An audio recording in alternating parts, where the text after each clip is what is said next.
This is John McClung Jr. I'd like to invite you to join me every Monday, 12 noon Eastern Standard Time, 9 a.m. Pacific Standard Time, for Breaking Biblical Bread, where we take a word or passage of Scripture and encourage you, impact your life, and add value to your day.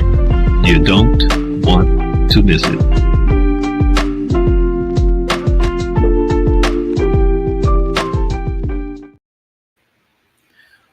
Welcome to Breaking Biblical Bread on this amazing Monday. And it's always exciting to be able to see another Monday and be able to come on and share a word of encouragement, impact your life, add value, or just make you think.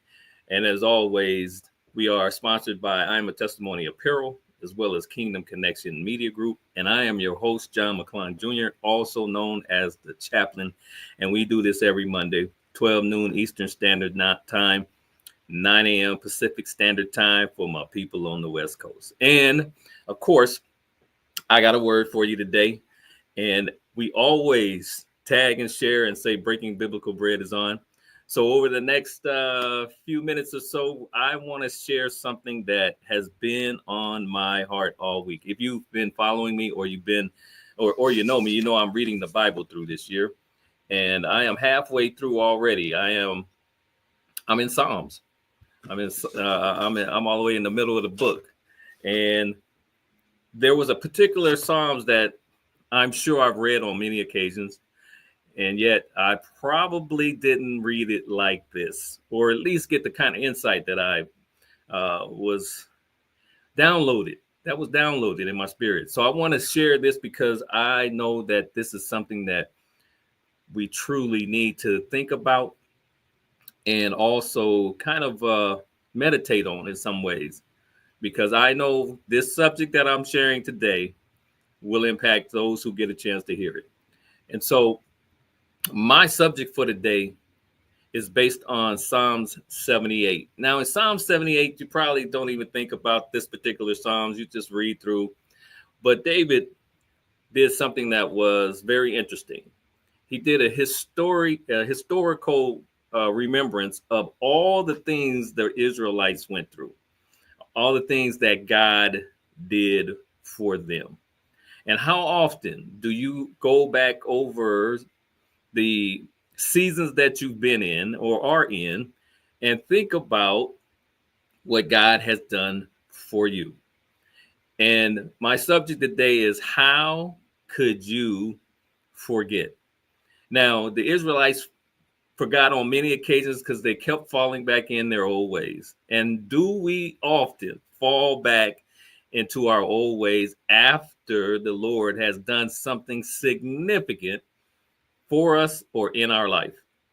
And so I want to share 7 things today that will remind us to not forget what God has done for us. And one of the things I don't want us to forget today is what this day, particularly because this one is on Memorial Day, don't forget what the individuals who have provided service for our country has done to allow us to have certain things in our life that other countries don't have. And so whomever is in your family or those that you know who has served this country, don't forget. Let them know what it means to you. And so Psalm 78 is a spiritual reminder for us to not forget. And I want to share what forgetfulness will do and what you should do, and how remembering God's faithfulness realigns us for victory. Because you don't need to, believe me, you don't want to forget what God has done for you. So let's talk about these 7 things out of Psalm 78. And I want to key on just talk about verse 11, because it reminds it was kind of like the centerpiece to me for this particular chapter. And it says, and forget his works and his wonders that he had showed them. Now, have you or I forgot the works and the wonders in our life and the miracles that God has showed us? Because it's important to understand that you and I, if you hear my voice, you have been blessed to this point to be alive and to have had some things happen in your life that you should not forget, especially those that God has brought you through. So let's talk about these 7 things. Number 1, Psalm 78:4. We will not hide them from their children, showing to the generations to come the praises of the Lord and his strength and his wonderful works that he hath done. Number 1, if you have been walking this spiritual journey, the Lord is in your life and he's gotten you through some things, remember the stories. Now, you'll probably say, well, what stories do I need to remember? Well, you need to remember the ones that you can share, also known as testimony. You need to be able to, number 1, pass on testimonies, not tradition. See, the things that you've gone through are not tradition, but they truly are things that you can talk about. They're stories. And it's important for the things that God has done for you. You and I need to share those memories and stories. The next generation forgets when we stop telling them. If you have children or your grandchildren, whatever, and you have gone through some things, you need to sit them down. And this was very important to the Lord in reference to the Israelites. Sit your children down and share how good God has been to you. They need to know that there is a God, and they need to know that he has done some things for you in your life that you and I should never forget. And oftentimes we do not pass on those stories. We do not pass on those memories or those testimonies to our family and friends and children. We forget. And yet we more or less keep them to ourselves once we get through them. We don't even give God his due in front of the people. See, revival in your life begins with remembrance of what God has done for you. Let me say that again. Revival in your life begins with remembrance of what God has done for you. When you sit and meditate and think or have one of those quiet moments and reflect, you have the opportunity to look over your life and remember the things that you have come through and out of, and who brought you through it. And when you remember, that should revive you in the moment that you're in, to let you know that God truly has done some things for you. And you need to share them as stories and testimonies to those that are around you. Number 1, remember the stories. That will help you not forget. Number 2, Psalm 78:12-13. Marvelous things did he in the sight of their fathers, in the land of Egypt, in the field of Zoan. He divided the sea. He caused them to pass through, and he made the waters to stand as an heap. Now, he looked back up on that story, and we get an opportunity to hear that story often. The dividing of the Red Sea, where the Israelites got a chance to walk through on dry land as they were being chased by Pharaoh and his army. What is the Lord divided? What kind of sea has he divided in your life that will remind you that you were able to walk through that particular fire, that storm, that wave, and get to the other side? God's power was not subtle. It was undeniable to them. And I can guarantee that whatever the Lord has brought you through, it wasn't anything small. It was something that when it happened, when you had that miracle in your life, or when you had that healing in your life, or you got out of something, or the Lord backed you up and it didn't fail you, it was something that you could not deny that it was him. It was matter of pride. It probably was so large or so big that you knew it wasn't you. And you have to look at those things and remember to not forget them. See, the Israelites, they saw the Red Sea split. And the funny thing is, later on, they still doubted God.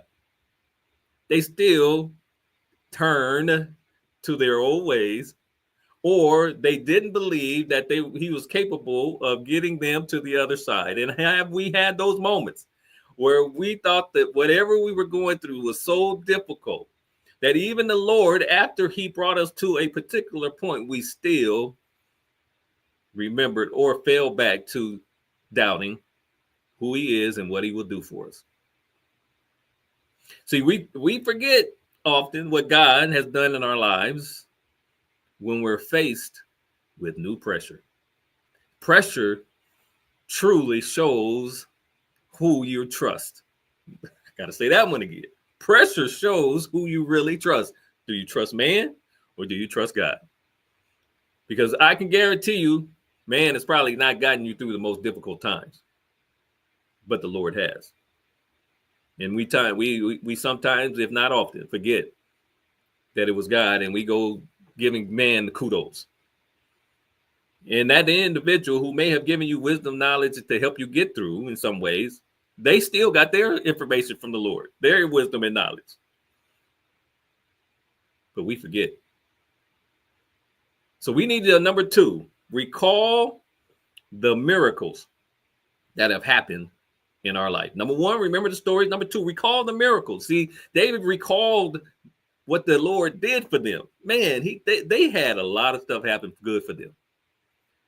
And what about you and I? Have we had a lot of good things happen in our life? Some victories, some triumphs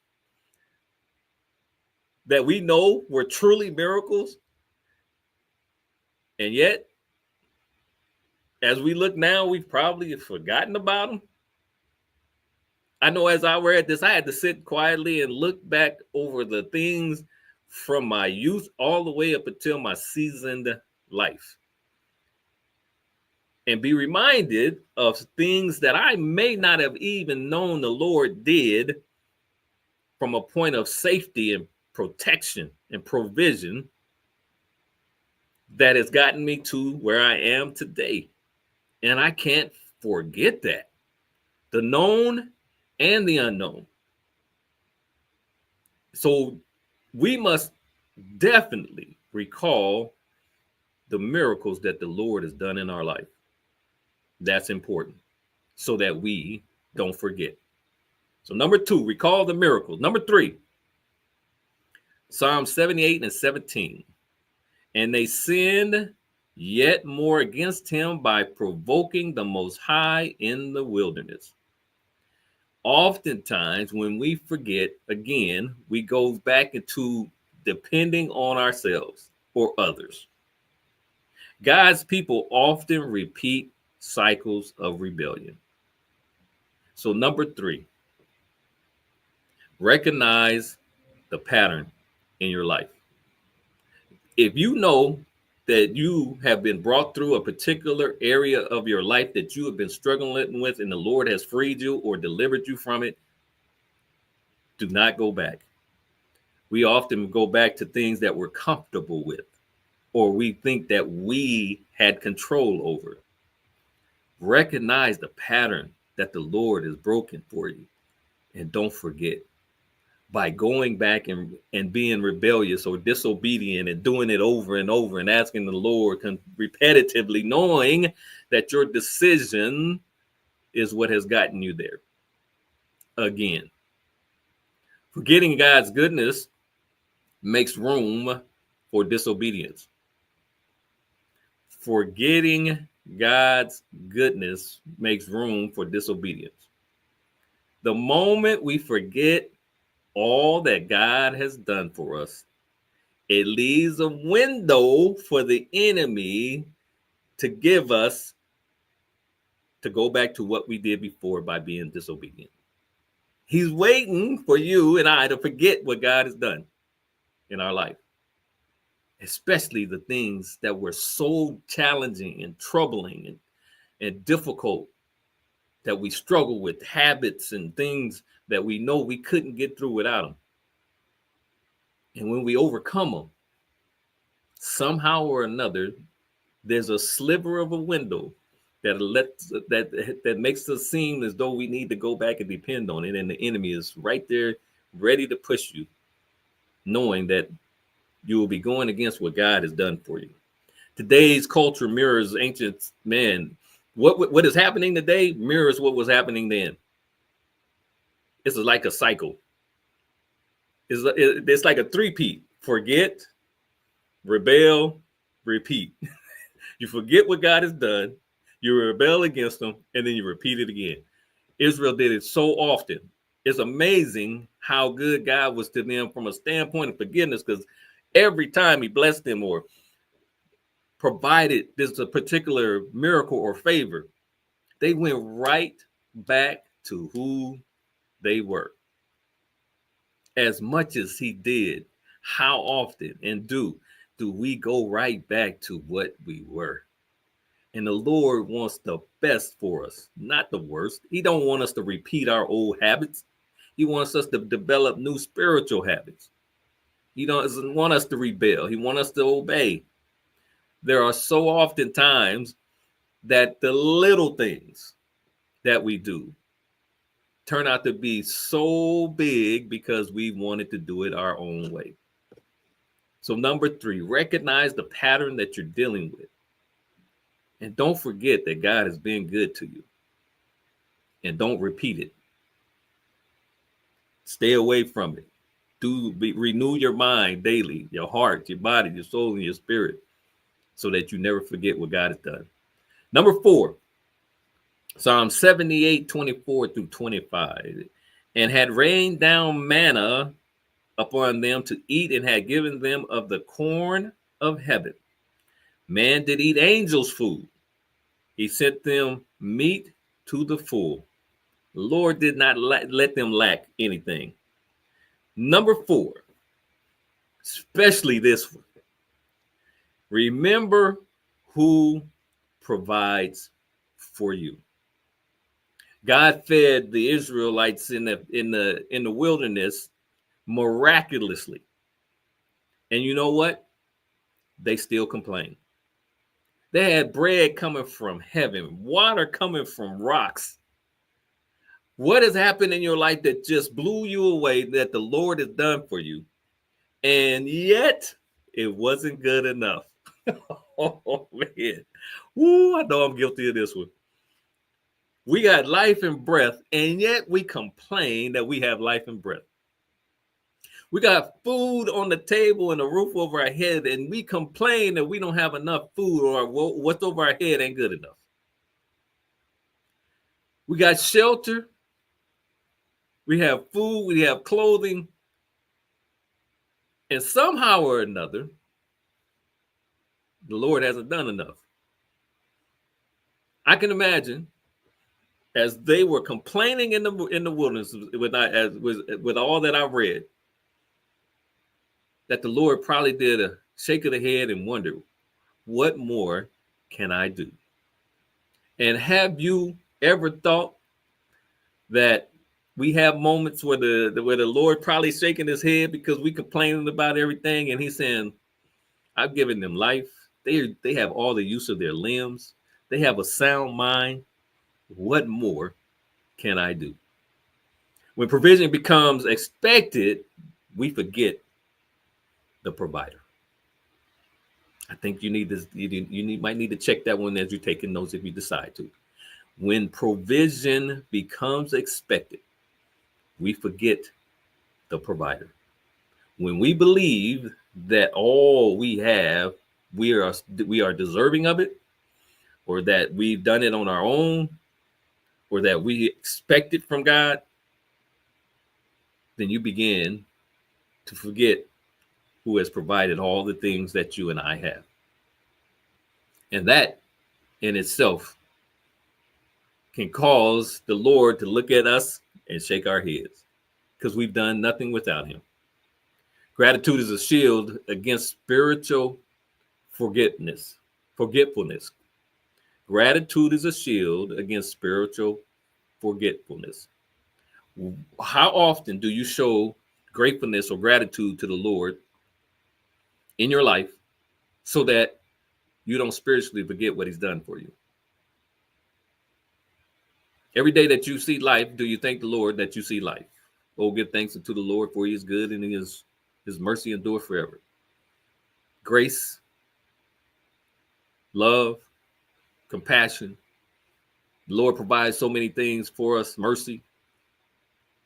And we need to be grateful for those things so that we can be shielded from spiritually forgetting what he's done for us. That should be an ongoing thing, giving thanks to God, as long as we have our voice. We're going to forget on some days when we think we all that. And the Lord knows we are not all that. And yet he gives us an opportunity to pat ourselves sometimes because we accomplished some things with his love and strength that he gives us. But don't forget, there ain't nothing you can do without Christ, because he says you can do all things through him, which strengthens you. But there's a big piece in there. You can do all things with him, Christ, not you. So you can't forget not to leave him out of that sentence in your life. So number 4, remember who provides. And to me, that's the anchor of this whole message. Don't forget who gives you what you have. No matter what it is, he provided it for you. Number 5, Psalm 78, 31 and 32. The wrath of God came upon them and slew the fattest of them and smote down the chosen men of Israel. For all this they sinned still and believed not for his wondrous works.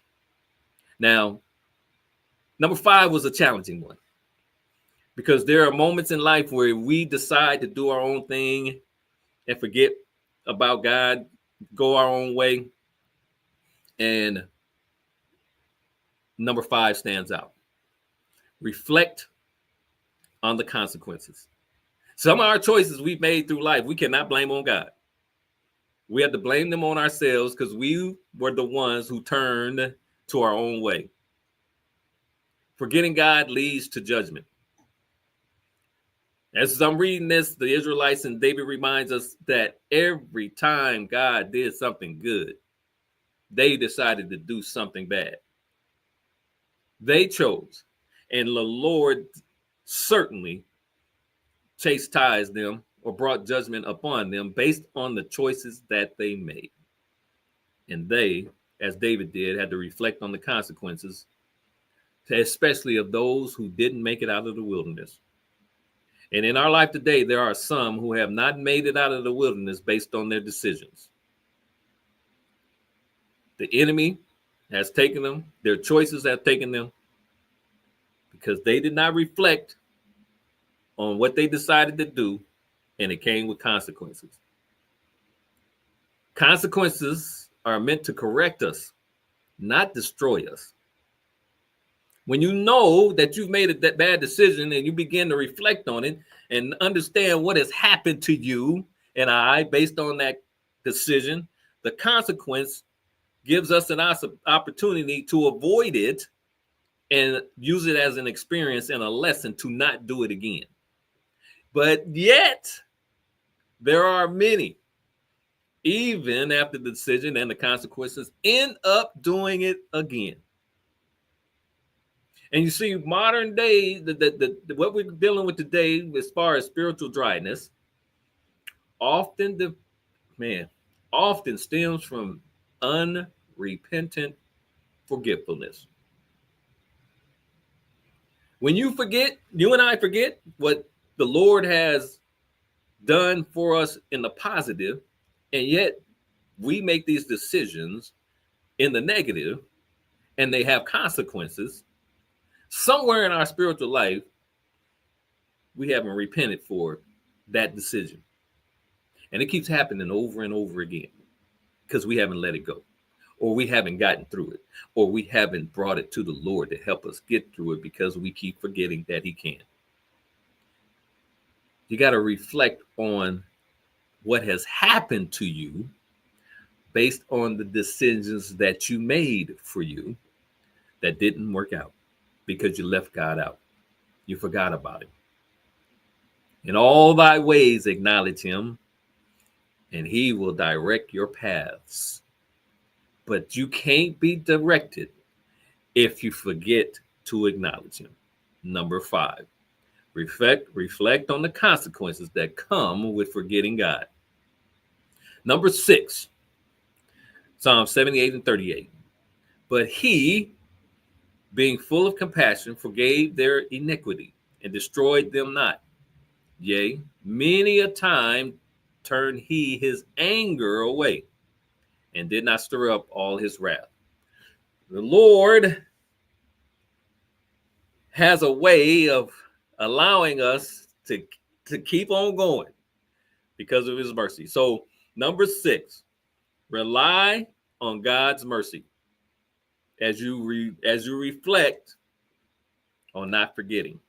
The Lord has been merciful to all of us, even when we didn't deserve it. God's mercy is greater than our memory lapses, because we forget often what He's done, and He's shown mercy because of it. Because we may just fall back into an old habit, and the Lord, with His mercy, continues to work with us and work on us to try and get us through it. His mercy endured forever. He remembers His covenant even when we forget. The Lord has this promise. He got these amazing promises that He has given that He will not go back on. And even when you look at the Israelites as they're going on this journey that normally would have taken a little over a month to do, turned out to be 40 years because they forgot. And what decision have you made in your life that caused what could have been a moment of something amazing turned out to be long life of something awful because of one decision, one moment of forgiveness in your life? And just like there, the Lord was extremely merciful through that whole 40-year journey. He remembered, despite all that they did, that He promised them that they would have a promised land. And the Lord has a promise for you and I that despite all that we might do, He's willing to forgive us, show grace and mercy, and allow us to continue the journey to the promises that He's made and the covenant He's made with and for us. Mercy is not permission. It's a second chance to remember. Let me say that again. Mercy is not permission. It's a second chance to remember what God has done for us. His mercy allows us to see a day such as this to reflect and remind us of how good He's been, what He's done, what miracle, what favor He's given us. What and how often do you and I reflect on God's mercy in our life? We probably don't even think it's mercy. We might oftentimes think it's supposed to happen, that we're deserving of it. And truth be told, we're not deserving of it. Because even if we were, we would still forget just like they did. And they believed that promise and covenant that the Lord had with them to get to the promised land, as much as everything that had happened prior to leading them up, all the things that were amazing, that He saved them from, that He provided for them, that He was security. He gave them light, and things by day and things by night. He did a lot, and yet they forgot. So, number 6, as you reflect, don't forget about relying on God's mercy and remembering His mercy, that it endures forever if the Lord is in your life. Lastly, Psalm 78 and 72. So He fed them according to the integrity of His heart and guided them by the skillfulness of His hands. The Lord had a great love for His people. He has a great love for you and I, especially if you are one of His people. So in this reflection for David. Lastly, he wanted to remind the people to return to faithfulness. And that was seemed to be very difficult for the people. And it's even difficult for people today. See, David modeled what faithful leadership looks like. He understood that despite the thing that he even went through, all the challenges that were upon his life, that he was going to be faithful to the Lord.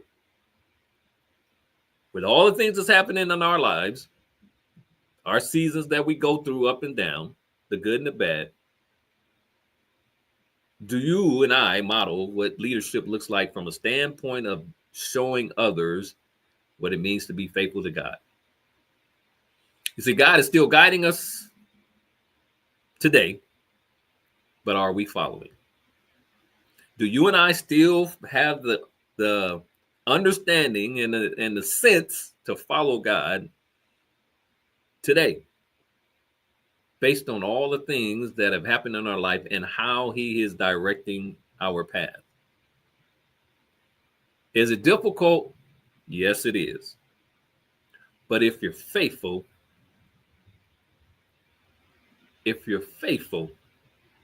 you will endure until the end. So the call for us today is to return to faithfulness before we repeat the failure. Be faithful unto God. Be fearful, but don't be repeating the failures. Because the Lord has this great mercy and grace on our lives that allows us to navigate when he's an amazing part of it. And so as we look over these steps, remember the stories, recall the miracles, recognize the pattern, remember who provides, reflect on the consequences, rely on his mercy, return to faithfulness. Don't forget how much God has done for you, where he's brought you out of, what he's carried you through, and how much mercy he showed you. Today, this is not a time to forget about God. It's the time to remember what he's done, who he is, repent of the things that we are choosing to do that do not align with his purpose and will for our lives, and return to him as he has asked us to follow him.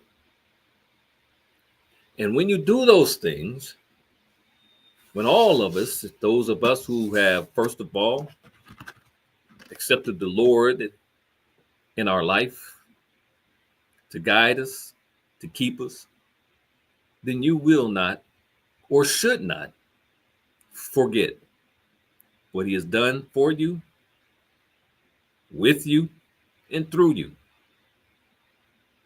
Because he said he will never leave you nor forsake you. And that's one thing that you will never or should never forget. This is John McClung Jr., also known as the Chaplain, and this is Breaking Biblical Bread.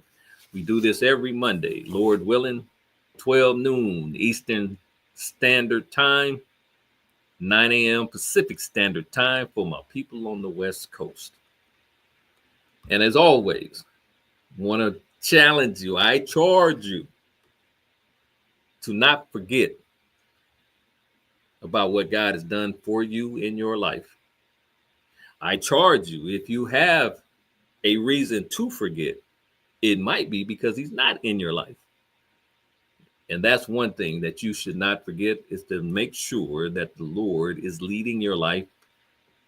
Make sure that the Lord is in your life, and make sure that you are sure where you will spend eternity. As I always say, this is a question I never forget that I learned in my youth. If you and I were standing before the Lord today and he asked you, why should I let you in my heaven? What would your answer be? And that should be an answer that you should not forget. Take care until the next time, Lord willing, for Breaking Biblical Bread. Again, I'm your host, John McClung Jr., also known as the Chaplain. And again, I want to say thank you to all the servicemen and servicewomen who have protected this country and allowed us to have the freedoms we do, the freedoms that we should not forget. Take care. This is John McClung Jr. I'd like to invite you to join me every Monday, 12 noon Eastern Standard Time, 9 a.m. Pacific Standard Time, for Breaking Biblical Bread, where we take a word or passage of scripture and encourage you, impact your life, and add value to your day. You don't want to miss it.